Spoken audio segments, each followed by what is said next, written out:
আজ রান্না নিয়ে চলে আসলাম সকালের। আজ রান্না হবে সয়াবিন, পটল আর আলু দিয়ে ঝোল। সব কিছু ভেজে নিয়েছি। এখানে সব রকম মশলা মিক্স করে নিয়েছি, আদা, শুকনো লঙ্কা, রসুন, জিরে।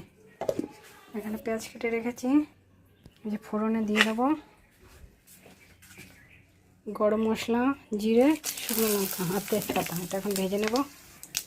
এখন দিয়ে দেবো পেঁয়াজ, এটা এখন ভেজে নেব। পেঁয়াজটা ভাজা হয়ে গেছে, এখন মশলাটা দিয়ে দেবো। এটা এখন ভালো করে কষিয়ে নেব। মশলাটা কষিয়ে নিয়েছি, এখন পটল, সয়াবিন, আলু ভাজাটা দিয়ে দেবো। এটা এখন ভালো করে কষিয়ে নেব। ভালো করে মশলা দিয়ে কষিয়ে নিয়েছি, এখন জল দিয়ে দেবো।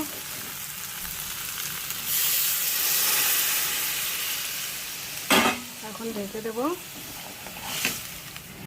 সয়াবিন, আলু, পটল দিয়ে ঝোলটা কমপ্লিট। এখন গরম মশলা দিয়ে দেবো। গরম মশলা দিয়ে নামিয়ে নেব।